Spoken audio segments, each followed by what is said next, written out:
After a long and grueling day traversing the vast terrains of Tamriel's northernmost province, there is nothing quite like the sight of one of Skyrim's unique cities looming on the horizon. Each city differs from the next in 100 different ways, and whether you're there to become Thane or simply to kick your boots off in the corner of the tavern with a flavorful ale and mammoth steak stew, there's something awe-inspiring for every type of traveler in the cities of Skyrim. In this video, we're going to sum up the best aspects of the top 5 cities in the province, and we're going to rank them based on their aesthetics, first-time impact, what there is to do, characters you'll meet, and just the overall vibe. As with everything about immersing yourself in a game like this, the impact of each city is entirely subjective, but this is how we at FudgeMuppet rank them, so let's get things started with number 5. Solitude. Arguably better than any other city in Skyrim, it takes your breath away before you've even ventured inside its main gate. As you approach the city, you can see the city walls perched atop a natural arc and the rocks suspended high above the Karth River.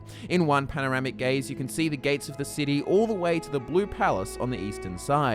Once you go inside, you're not disappointed either. The capital of Skyrim boasts Castle Dour, which acts as the primary headquarters for the Imperial Legion, as well as the home to the gods in the Temple of the Divines. This, combined with the Bard's College and the Blue Palace, as well as a thriving marketplace and many commercial establishments, makes it the wealthiest city. You can also acquire the extravagant Proudspire Manor. Aside from the city itself, Solitude is where you'll meet some quite interesting characters on some memorable quests. In the Blue Palace, you'll come face to face with the Mad Prince Sheogorath. In the docks, you'll find a conniving Argonian brother-sister duo of Jari Ra and Deja, and finally your errands for the Dark Brotherhood get very intriguing here. Does anyone else hear wedding bells? Coming in at number 4, we have the home of the Great Nord Rebellion, seat to the mighty Jarl Ulfric Stormcloak. This is, of course, Windhelm. If you want to feel immersed in the Nordic ways, as true to the land of Skyrim as physically possible, you should look no further than this snow-covered city in the province's east. When you walk the tight cobbled streets, trying not to slip on the slick frosty stones, you can really feel the nationalism coming from its citizens, most of whom are dressed in the characteristic blues and browns of the Stormcloaks. Aside from the rebellion, the city itself is brimming with character. The city may be predominantly grey, but the slight hints of colour emanating from the torchlit windows of the houses gives the place a rustic feel. The cold grey features of the city can easily turn ominous, however, as soon as you come across a murder mystery. Suddenly, the shadowed streets are far more daunting to walk alone. There's also the political intrigue wrapped up in the Dark Elf discrimination taking place in the aptly named Grey Quarter.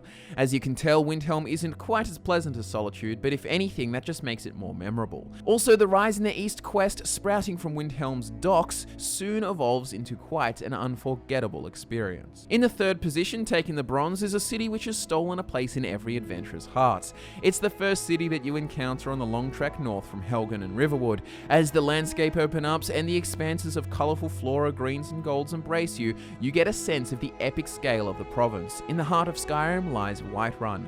From outside its walls, you can see it rise from the Plains District to the Winds District to the Cloud District, all the way up to the majestic palace of Dragon's Reach. Regardless of the district, you'll see glorious sights all across the city. There's the home of the Companions, Jorvaskr, and the Skyforge looming over it. There's the water feature, which begins at the base of Dragon's Reach and descends in man-made streams past the beautiful Gildergreen tree and through the city. Lastly, there's the interactions between the feuding families of Battleborns and Greymanes, and the quest involving Sadia, the runaway Redguard, hiding away in the Bannered Mare. It truly is just a beautiful city that really gives you some Edoras vibes from Lord of the Rings. Top city number 2, Riften.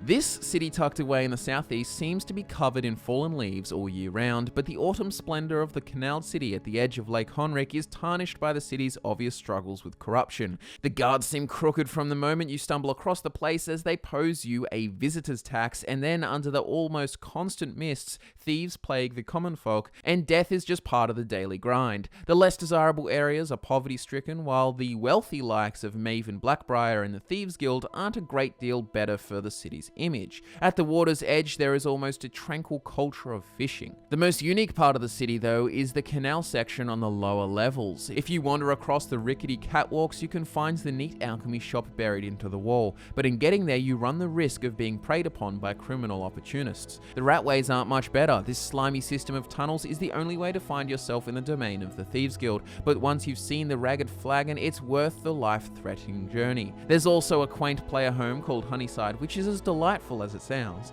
Overall, the stark contrast between the tranquil Lake Honrick, reflecting the auburn hue of the autumn leaves, and the scummy vibes of the city itself makes Riften anything but forgettable. And finally, the city which takes out first place on our list is Markarth. The moment you see the city, you can tell that Markarth has withstood the test of time. Built into the mountainside, is steeped with historical magnificence. Nothing ever changes in the City of Stone, and that's just fine. This line by Amanda Alea sums up not only the longevity of the age-old architecture, but also the sinister goings-on beneath the surface of this seemingly peaceful place. Aside from being a marvel to behold, Markarth tells so many engrossing stories, many of which the Dragonborn will become embroiled in at some point or another. There's the Forsworn conspiracy, which unravels the dreadful secrets of corruption within the city walls, beginning with the murder in the markets and ending in Sidna Mine. There's the eerie presence of Namira and Molag Bal, and there's the Thieves Guild quest, taking you deep into Calselmo's Dwemer Museum before you pull off a heist and escape fugitive style down the waterfall. There's so much going on in this city, and it's hard to cram all of that into one video. Subscribe to FudgeMuppet and give the video a like if you enjoyed it. Let us know what city is your favorite and why down below in the comments, and follow us on social media by following the links in the description. Thanks so much for watching, guys. I've been Scott, and I'll see you later.